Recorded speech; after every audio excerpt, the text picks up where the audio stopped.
noma yabhotshiswa noma yafuthwa, but sidinga ukuthi sivumelane ukuthi sihambe kanye kanye. We need to walk together as a unity. Nikhona bathandekayo, kufanele sihambe kanye kanye as a unity.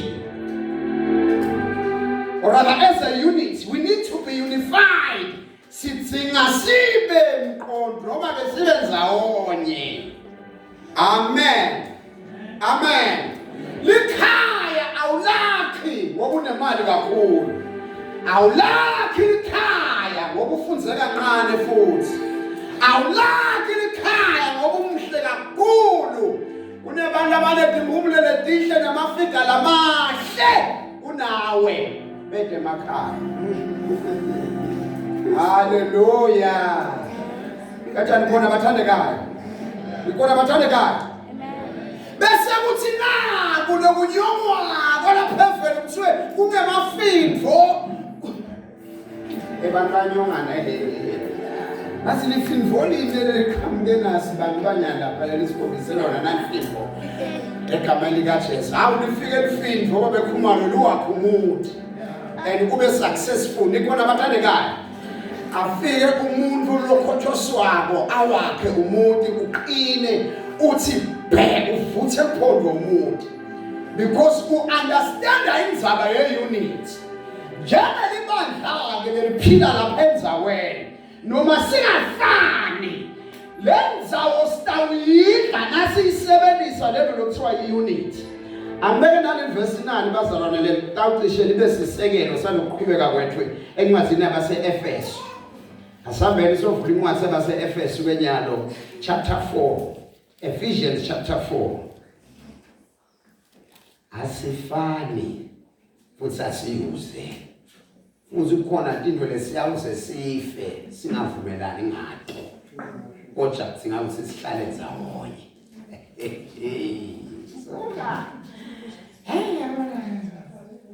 Asifani asiyuze.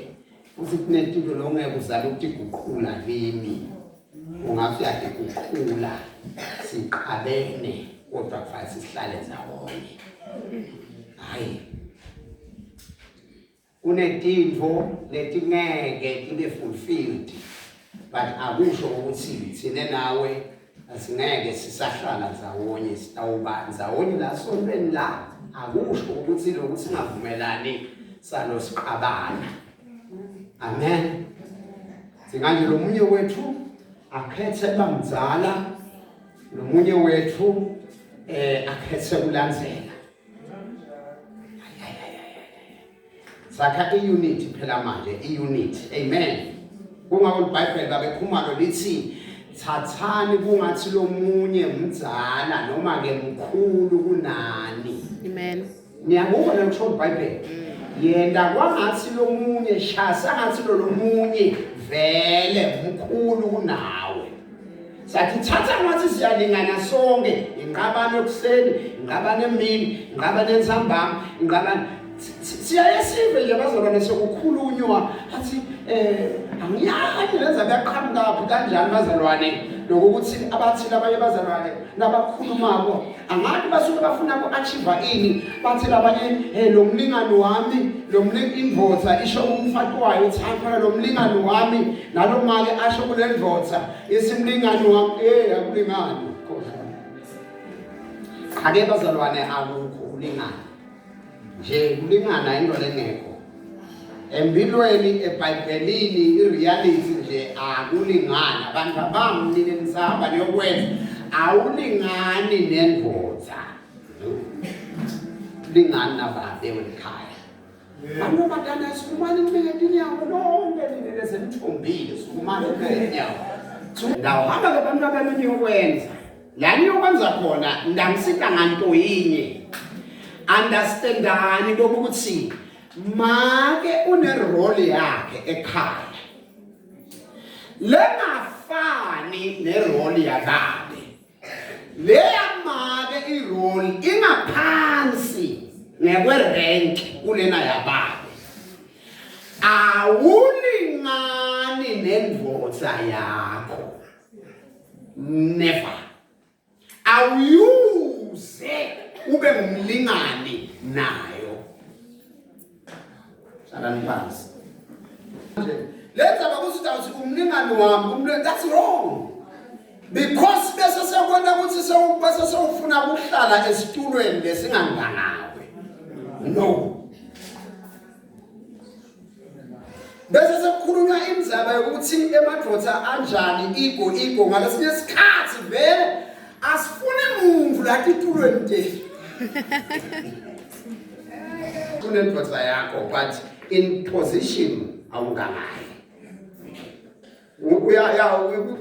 Kwendeke maka ebesimart kunabani.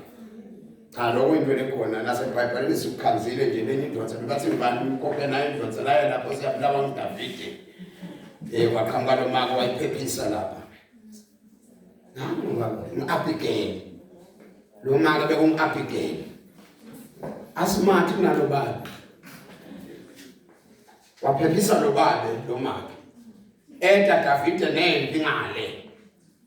Busmart ngengqondo lokhu kuholela ukuthi ngalesinye isikhathi uthole umsebenzi longqono loholela ngqono lobusmart kuba bright lapha engqondweni doesn't put you in a position of leadership. No. Bonke abantu labafuna situlo sendvodza bede emakhaya.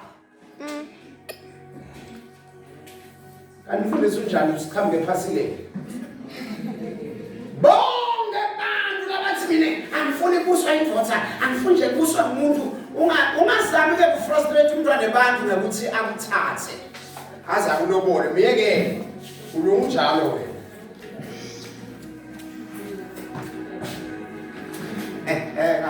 Ngathi le ngoma ingoma lezi ingoma yesizwe lesinkulunkulu